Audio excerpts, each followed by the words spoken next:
Okay, welcome to the study. Nice to be with you. We will have two studies together, and then afterwards we will do a question and answers. I have quite a lot of material to share, so I would like to ask you to keep your questions until the end. My study is about Islam in connection to the Sunday Law Waymark. I believe that the institution of the USA commits a sin at the National Sunday Law Waymark.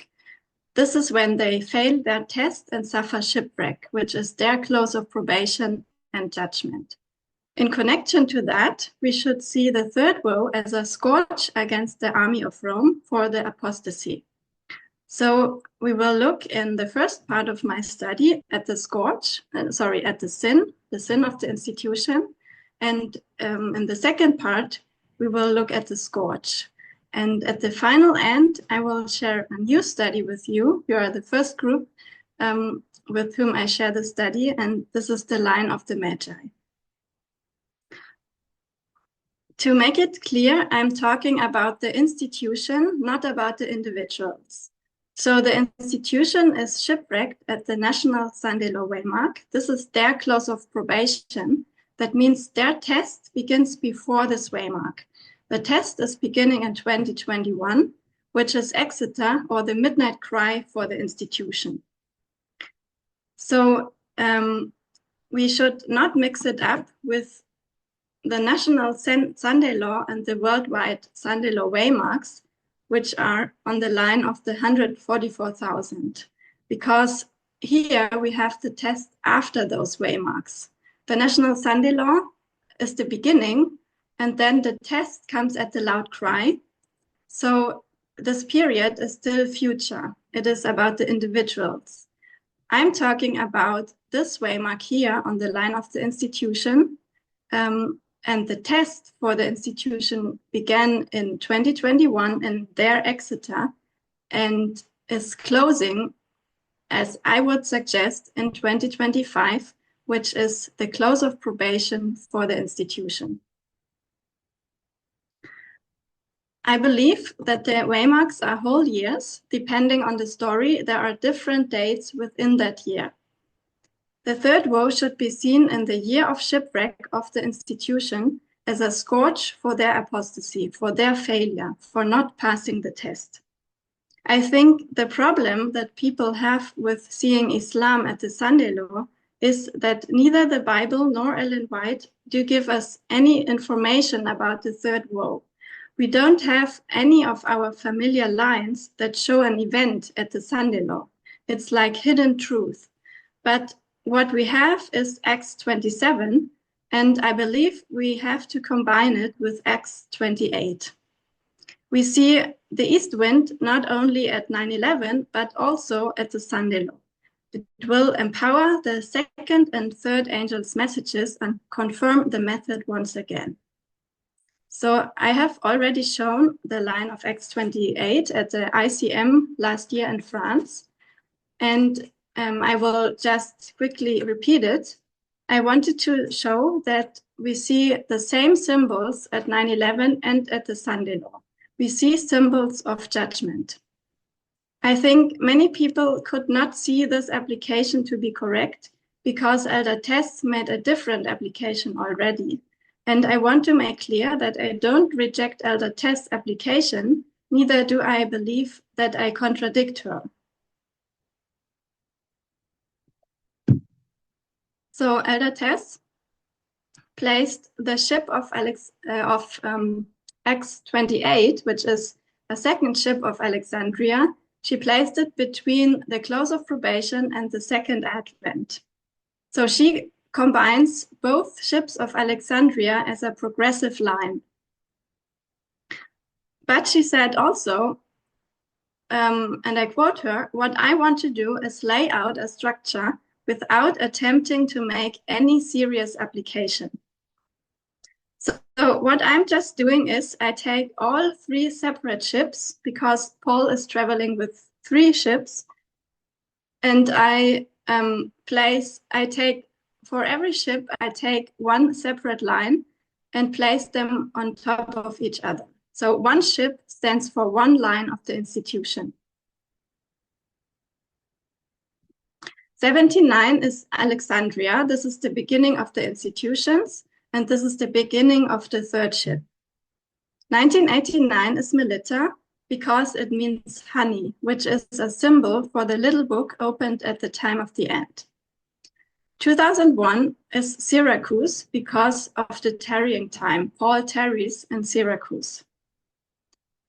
2021 is Regium because it means breach. And I believe that this is a symbol for January 6th, when the democratic institution was damaged. In X-27, this is the moment when the ship almost shipwrecked, but then they cast 4 anchors and were therefore able to delay the shipwreck. So on January 6, 2021, democracy was almost overturned. Trump and his followers did not accept that they had lost the election and wanted Vice President Mike Pence to not certify the election outcome, to go against the votes of the people, to silence the voice of the people. It was a coup attempt. At that moment, the institution was strong enough to survive, but it received first breaches. Elder Tess said in 2022 that January 6 is part of the Exeter Waymark of 2021 on the line of the 144,000. She said that we need to see January 6 as a prophetically significant event. It has developed the same notoriety as 9/11. She also said, I basically read it, in different ways, both finally and fundamentally changed the US, both dates. What has made January 6 significant are what Donald Trump, the Republican Party, and the states since January 6 have done with that event and voting rights. If you didn't have a major political party justifying January 6, you could put that entire awful day into the context of history and leave it there.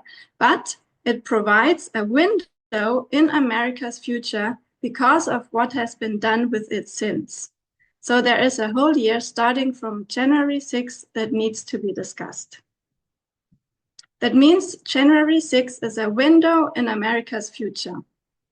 And I think she was really right when she said that back then.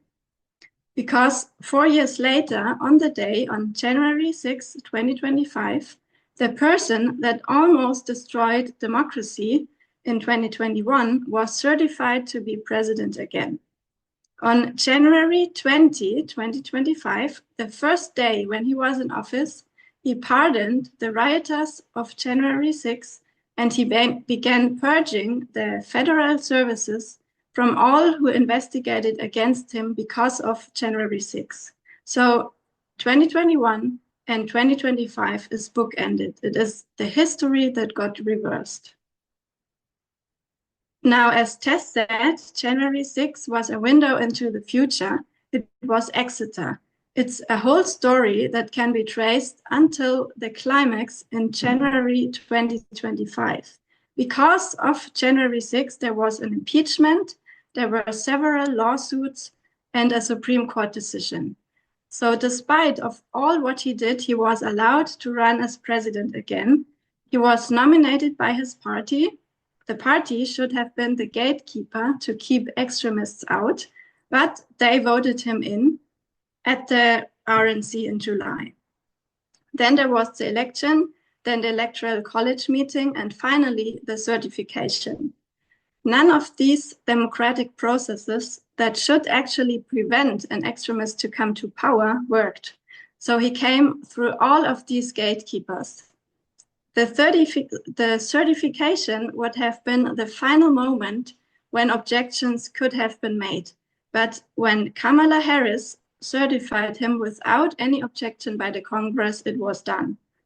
So on January 20, on day 1, as he promised, he immediately began his work acting like a dictator, issuing a flood of undemocratic, unequal decrees and flooding the zone. So I believe that on January 2025, the institution of the USA has committed their biggest sin, finally shipwrecking democracy. In 2024, it was prepared, it was all ready, but in 2025, it got into power, it was implemented.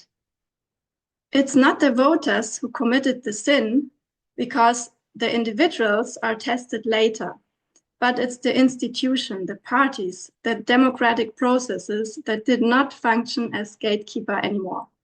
It's not about the individuals at this waymark, but about the institution. The democratic institution, in my understanding, received the mark of the beast because shipwreck is close of probation for the institution. So it is still a democracy on the paper.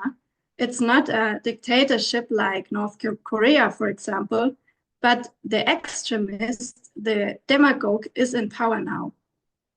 And the executive, legislative, and judicial branches are all in his hands, officially since January 20.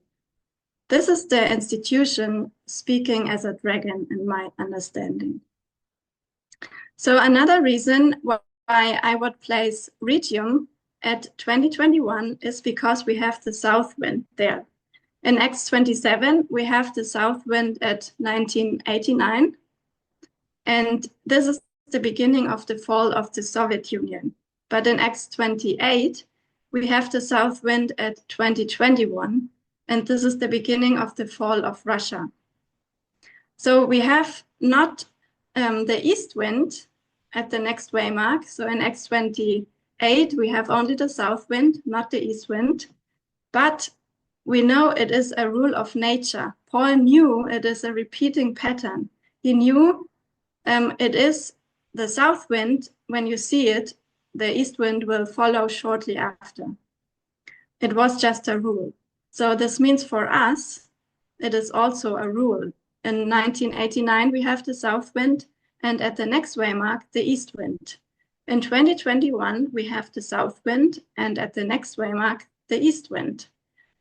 The south wind is the fall, or the beginning of the fall of the King of the South, which is good for the USA to rise, but the east wind then is damaging for the USA.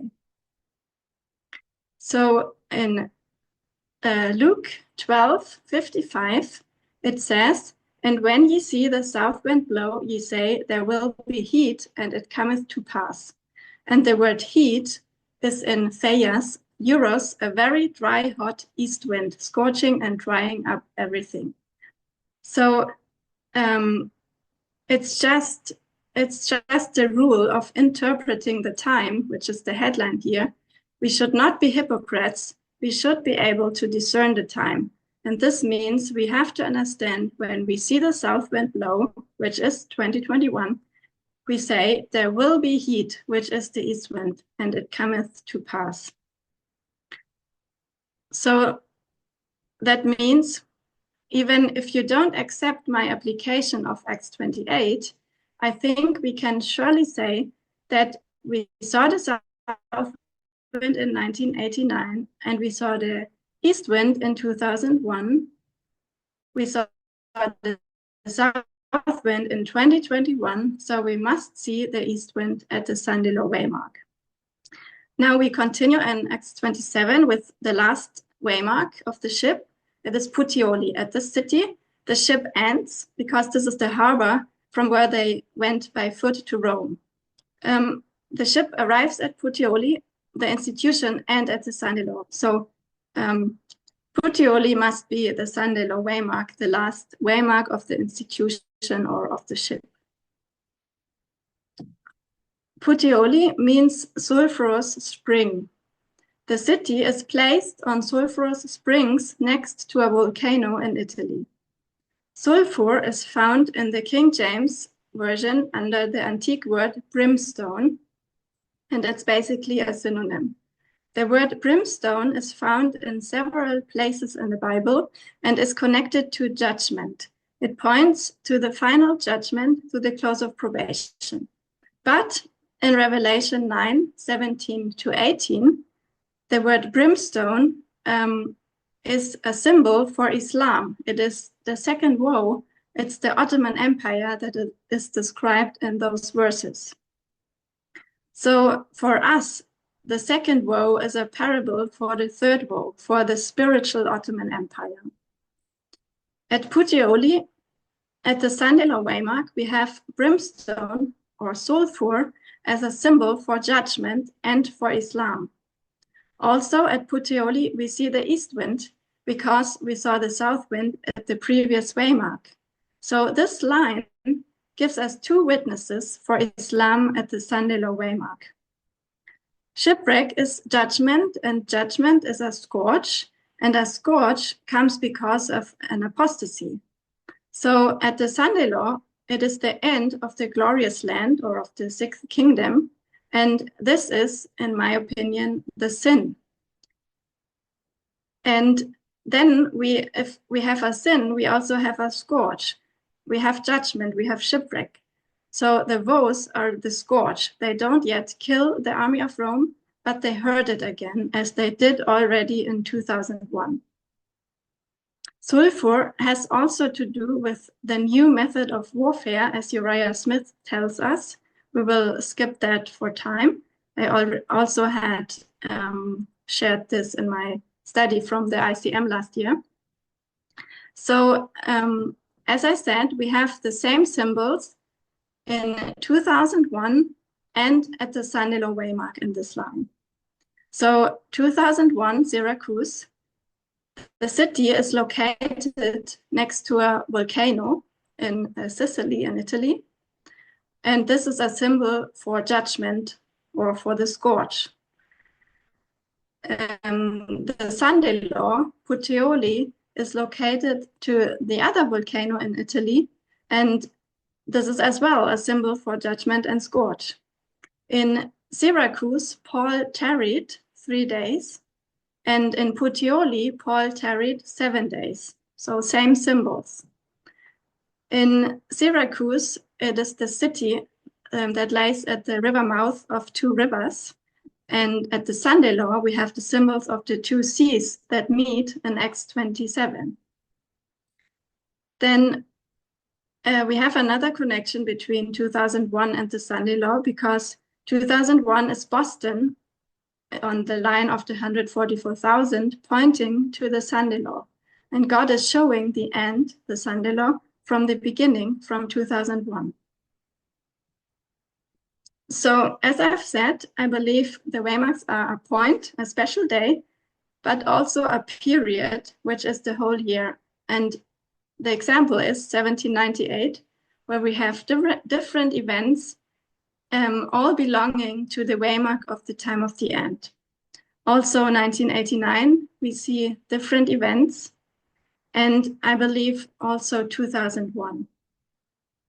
So to understand the year of 2001, I would like to recommend to watch the first 10 minutes of Michael Moore's documentary Fahrenheit 9/11. It begins with the election of 2000 between Al Gore and George W. Bush. He's showing how the Republicans did everything to make sure to win the election. They suppressed voters in a huge scale. With the brother of George Bush, who was governor of Florida, there was a lot of corruption. As the result was so close, they did a recount, which changed the results in favor of Al Gore. At the end, the Supreme Court decided that the recounting of Florida should be stopped and that Florida was won by the Republicans. But this was a highly controversial decision. On January 6, 2001, the election result was to be certified. Several Congress people, and especially Black Congresswomen, brought their objections, but no senator helped them to sign their objection, so therefore the objections were not valid and the Congress people were silenced. At the end, Bush was certified as president by the Vice President Al Gore. So Al Gore certified his own defeat. The three young lawyers that went to Florida to assist the Bush team at this Supreme Court case were Amy Coney Barrett, John Roberts, and Brett Kavanaugh. And all of them are sitting in the Supreme Court today. So I think there is another connection between 2000 and today.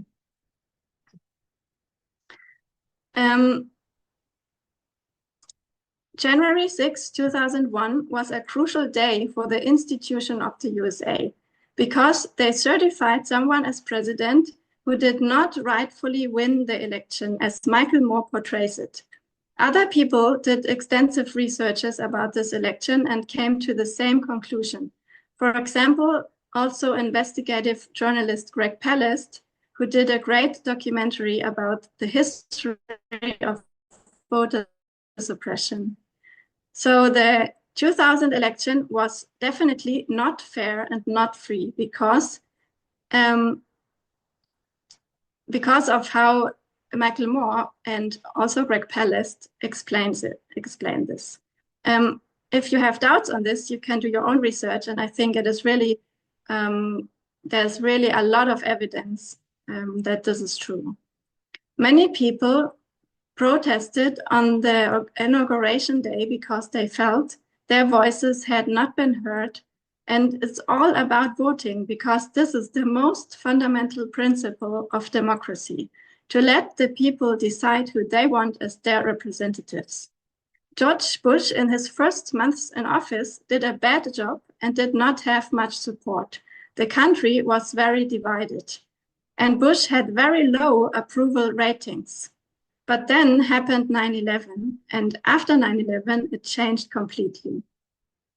The book, How Democracies Die, explains very good what a demagogue needs in order to consolidate his power. He needs a national emergency as justification for anti-democratic measures.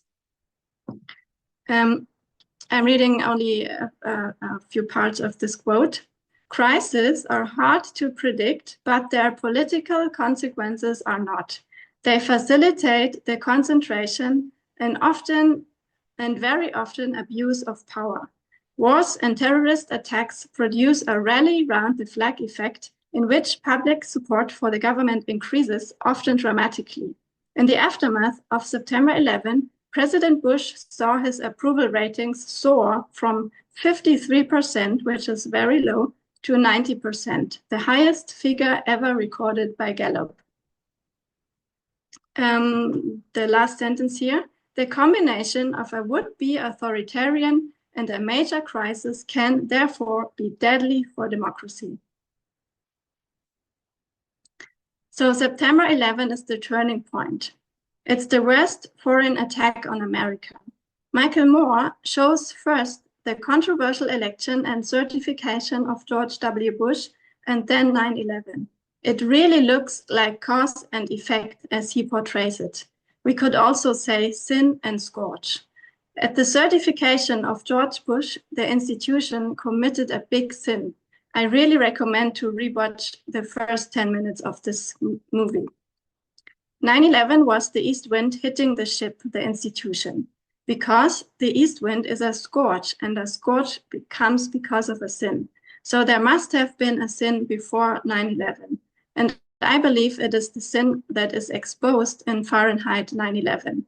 It's the sin of damaging democracy in January 2001, bringing a president to power in an unfair election and without the clear majority of the voters. So God uses the votes as a tool to punish Rome for their iniquities. We saw how the USA began to transfer from being the glorious land to becoming the Sunday Law movement. It began 1979 with the moral majority, the Heritage Foundation with Reagan, and also with George W. Bush. In my understanding, democracy gets overturned when voices of the people are silenced. In other words, voter suppression. Then it is not we the people anymore, and then the land is not glorious anymore. The history of the voting rights should not be new to us. Justice Hugo Black said in 1964, no right is more precious in a free country than that of having a voice in the election of those who make the laws under which as good citizens we must live. Other rights, even the most basic, are illusory if the right to vote is undermined.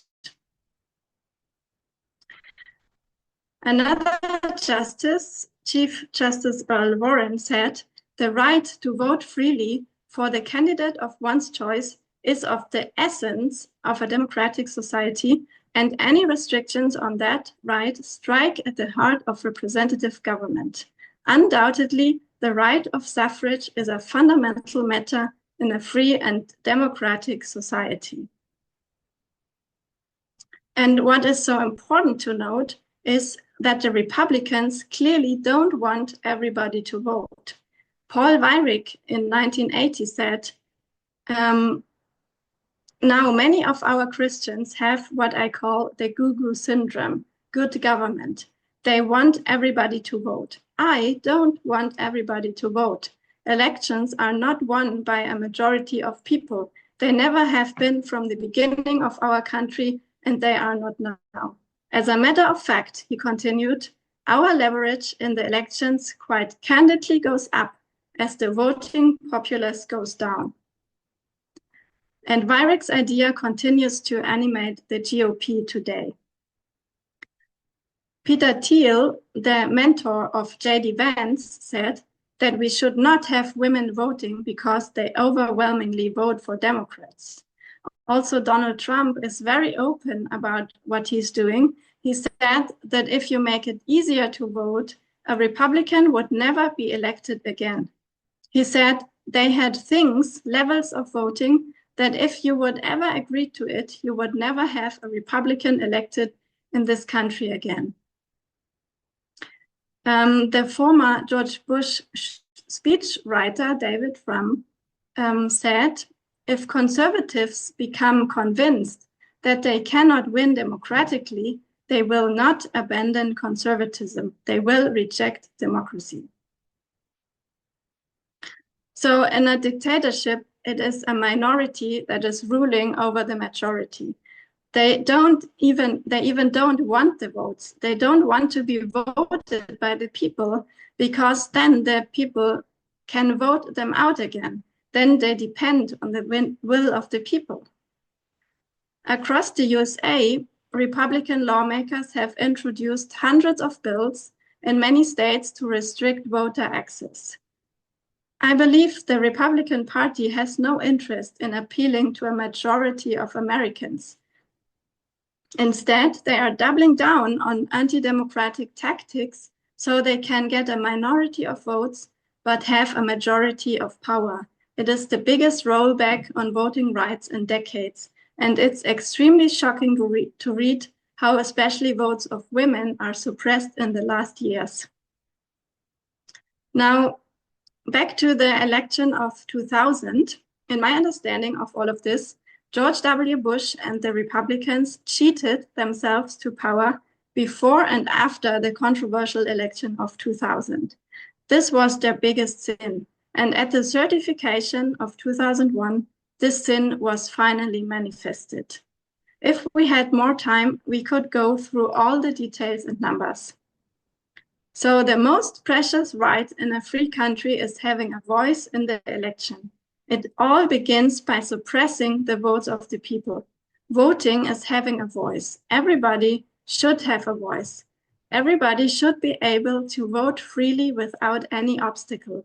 And finally, every voice should be counted. Otherwise, it would not be equality, but patriarchy.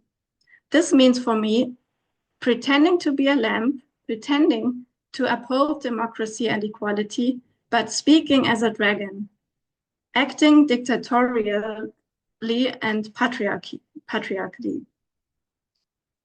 We can read in The Great Controversy, page 442, what Ellen White says about the lamb-like horns and the dragon voice. The lamb-like horns and dragon voice of the symbol point to a striking contradiction between the professions and the practice of the nation thus represented. The speaking of the nation is the action of its legislative and judicial authorities. Such action would be directly contrary to the principles of this government. So The sin is controlling the consciences of the people. And I would interpret this as not letting them choose whom they want as their representatives, which is, in other words, suppressing their votes and ruling over them against their will. As already explained, as I had already explained, we had an election in 2000 that was not free and fair. We had an election in 2016 that was not free and fair. There was Russian interference, and Hillary Clinton won the popular vote. So we cannot say a woman would have never been able to win an election. She would have been able to if the system would not have been corrupted. We had the election of 2020 that was not free and fair. Biden won, but nevertheless, there was cheating by the Republicans. That's why Trump did not believe the results and wanted to find the votes. It's not a conspiracy that they had problems with the votes counting computers and software. And there was definitely voter suppression. But the cheating was not on the side of the Republicans. The cheating was on the side of the Republicans, but not on the side of the Democrats. The Republicans issued hundreds of laws that made it more difficult for minorities to vote. So why should they do this if they would win fairly and freely anyway? I know we are in the Sunday law, and I know the world is sexist and patriarchy is ruling. I know that a woman could have never won the election at the Sunday law, but not because she doesn't get votes, but because the system is corrupted. The Republicans will never let a woman into power. It's the test of the institution, not of the people, not of the voters. It's the institution that failed the test. The election of 2024 was exceptional because on election day on November 5, the results were so quickly published. It was such a clear win for Trump. He won 100% of the swing states.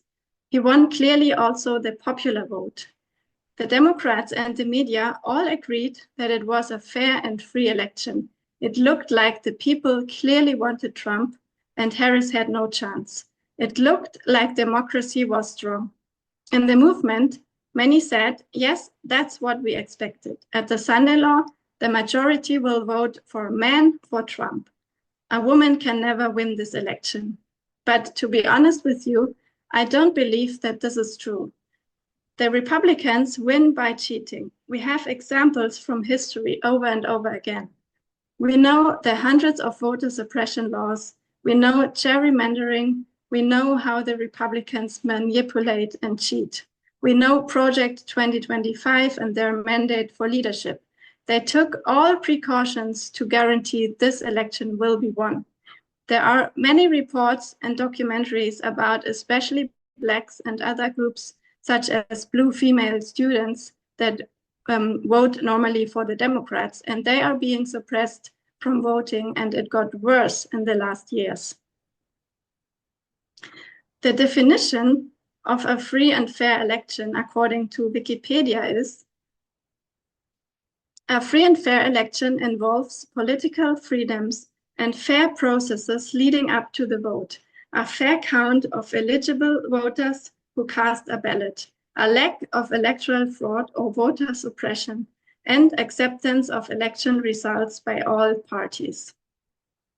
So just with all the voter suppression laws, how can everybody say the election was fair when it even does not comply the definition of a fair and free election?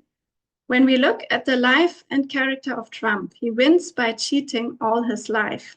Why should he win the biggest thing in his life by being fair and honest? It just can't be the case. The historian Heather Cox Richardson said in 2024, "You don't take away the drop boxes if you think that people want the policies that you are advocating.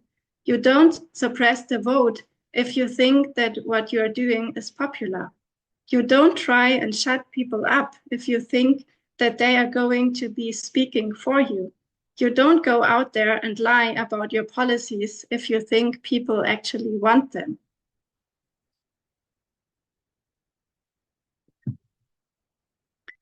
So the voter suppression covers several strategies. For example, strict voter ID requirements, restrictions on mail-in voting, polling place consolidations and closures, limitations on early voting periods, voter roll purchase, criminalization of election worker assistance, barriers to voter registration.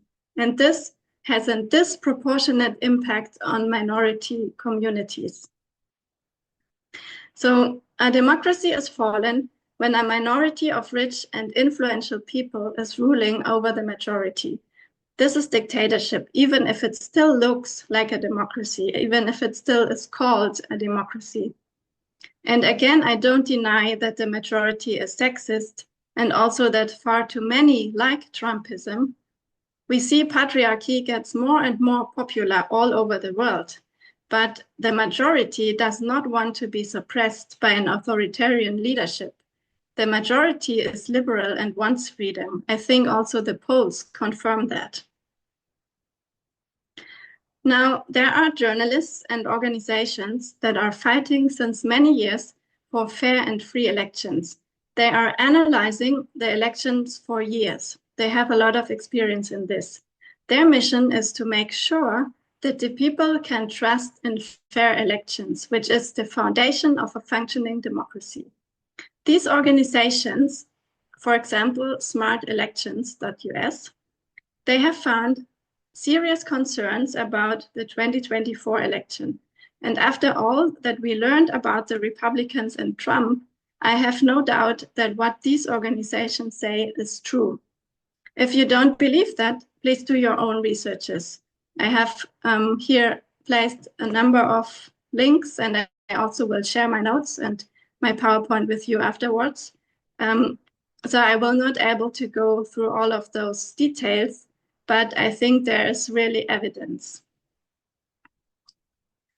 I think even if we were not in the movement, but were just citizens who care about democracy and our right to vote, even then we should stand up for truth and not believe the lies of a demagogue because he is a cheater. We can check all the voter suppression measurements, and by definition, the election was not free and fair. So those organizations found clear evidence, and they also wrote letters to Harris still in November to call for a recount in several swing states because they had serious concerns. I will show a few websites that are worth to check, but will not read all for time. Smart Election is one of those. It's a non-partisan, non-profit organization.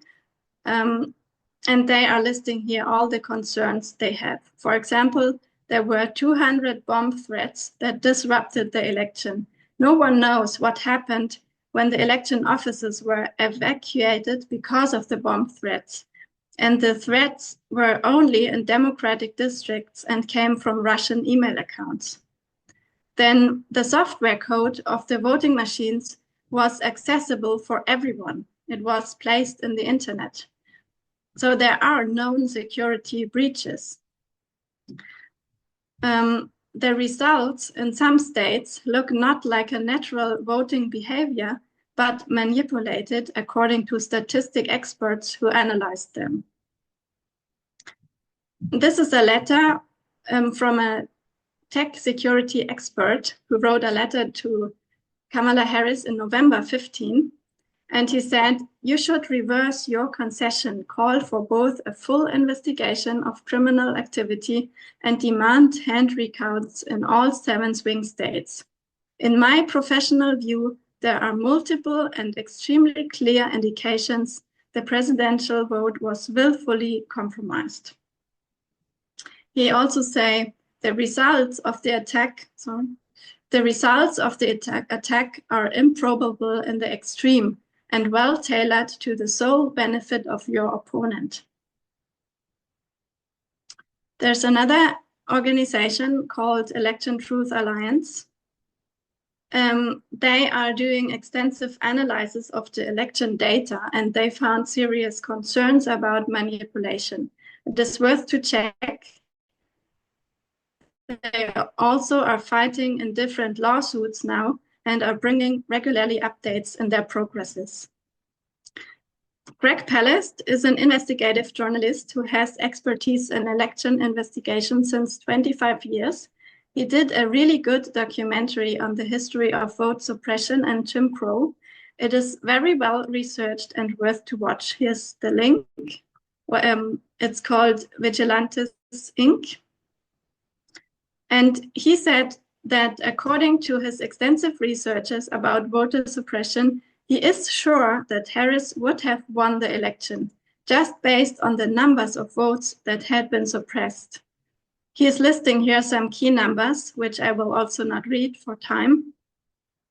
But he's saying, as in Bush versus Gore in 2000, and in too many other miscarriages of democracy, this election was determined by good old vote suppression, the polite term we use for shafting people of color out of their ballot. We used to call it Jim Crow. He says, it is the nasty little secret of American democracy that we don't count all the votes nor let every citizen vote. So, of course, I won't be able to prove that all these numbers are correct. And also those organizations say that they have evidence but no proof. That is why they urgently call for investigations and recounts. So before judging and saying this is all wrong, please take your time and read those quotes and do your own researches in order to get a broader understanding of this issue. Greg Palast writes, I'm reading here only the last paragraph, if those vote suppression laws had no effect on election outcomes, then why did GOP legislators fight so hard to pass these laws? The answer is clear on the Brennan Center's map of states that passed restrictive laws. It's pretty much Trump's victory map. It's seen here, all those blue states blue-colored states had enacted restrictive voting laws from 2021 to 24, and almost all of those states Trump won in 2024. Heather Cox Richardson said in an interview in February in 2025 that this, I'm reading here the yellow part, this actually is a real issue, and it bothers me that since 2021, for example, 34 states cut back on voting rights. And we look at 2024 and people say, well, you know, why didn't Black people show up for 2024? And they don't put that together with the fact that we have had these voter suppression laws. And these have been going into play in America, as I say, since 1986. But they really dramatically take off in 1998 when Florida throws about 100,000 people off the voting rolls right before the 2000 election. Well, how many votes did the 2000 election come down to? And people point to the butterfly ballot in Florida, which did in fact siphon off a lot of votes from Al Gore to a right-wing candidate. But 100,000 people were dropped off the rolls in 1998, right before the 2000 election, and that has been multiplying ever since then. And that's one of the things that the American people are going to have to grapple with, because we are getting rid of the idea of free and fair elections. People simply find they are unable to vote. Their votes get discounted, their votes get challenged for one thing or another. So I think we should take that serious. It should not come as a surprise to us that the election was definitely not fair, even if the Democrats and the media told us so. How can we believe that the Republicans played fairly this time and risk to lose the election when they even say things like the following, just as one example? Trump said on January 19, Elon Musk knows those computers better than anybody, all those computers, those vote counting computers, and we ended up winning Pennsylvania in a landslide. And then he said, "Thank you, Elon." So I believe that the Democrats should definitely have called for an investigation before January 6, before they certified the election results. Kamala Harris certified a demagogue into office. The Republican Party brought him up when they did not function as gatekeepers anymore. They crowned him in July 2024, but Harris certified him at the final end.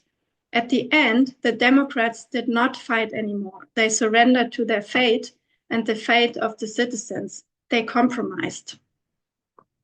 I think we can compare it to 1850. The South was pro-slavery and therefore bad since the beginning. The North was against slavery, but they compromised for the sake of the Union. With that, they committed a huge sin.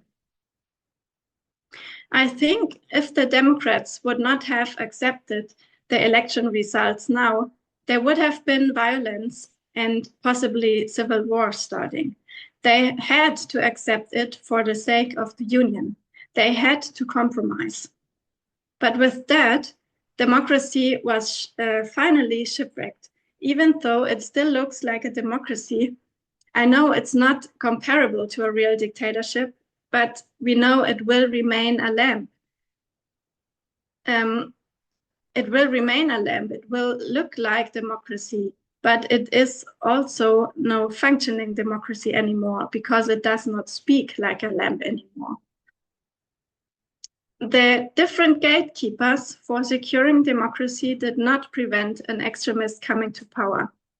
We saw what he did on day one as president, acting like a dictator, issuing a flood of decrees, and beginning a persecution against equality.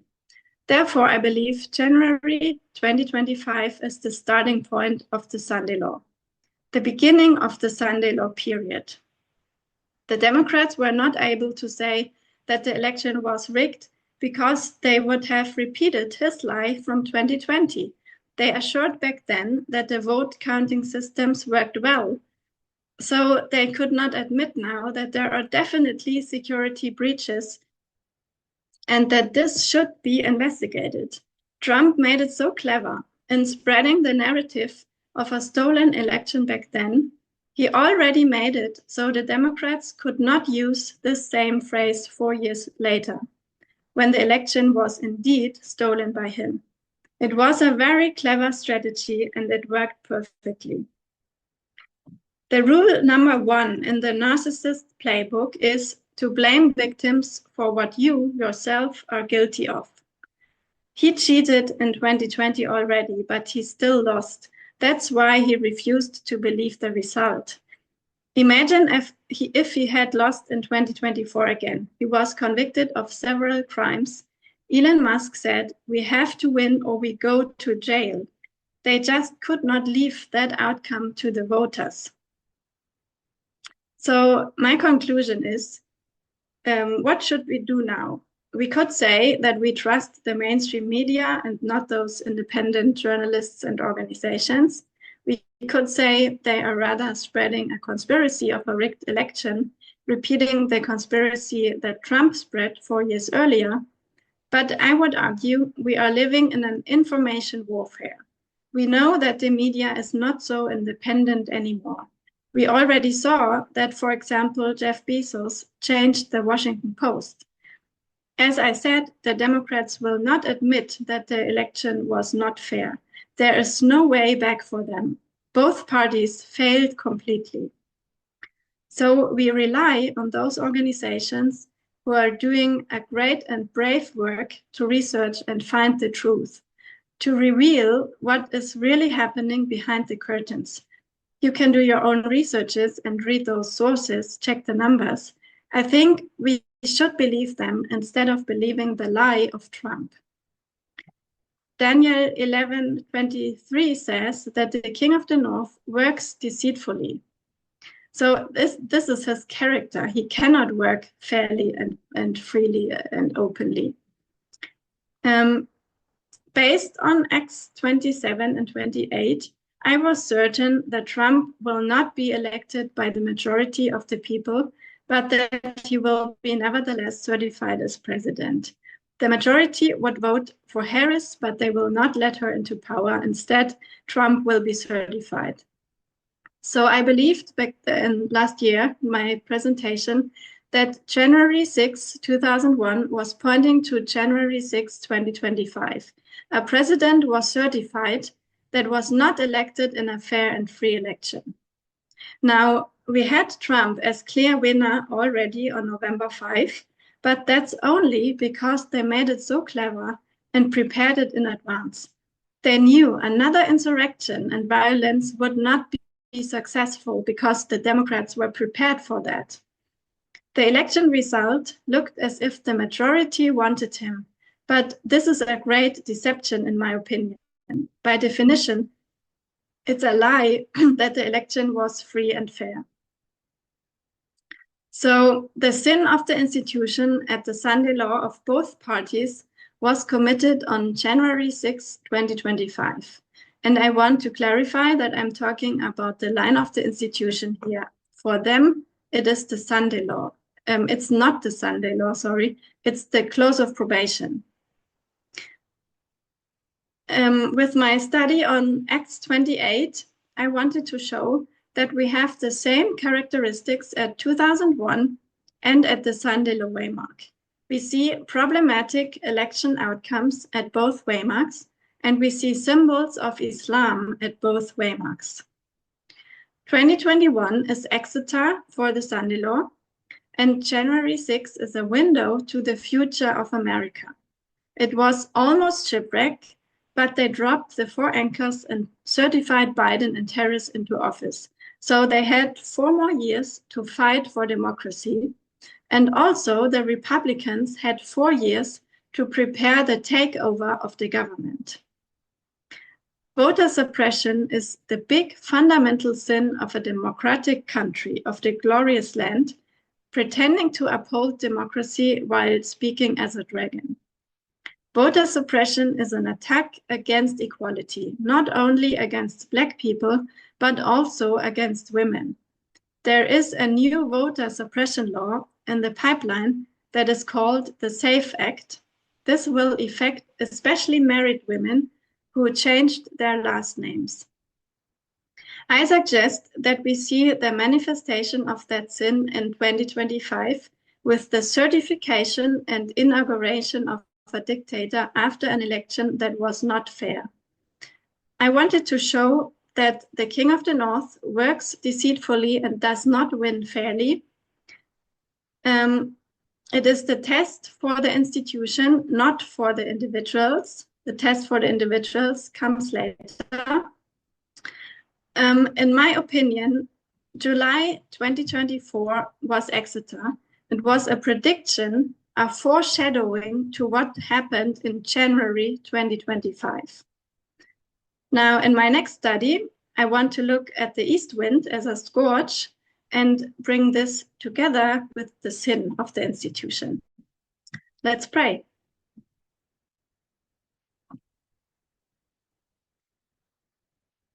Dear God, thank you that you show us what is happening all around us. Thank you that you help us to understand what you want to learn us in this time. I ask you for further guidance in the study, that all of our questions will be answered, that we will find solutions for our different views. Please be with us. We thank you in Jesus' name. Amen.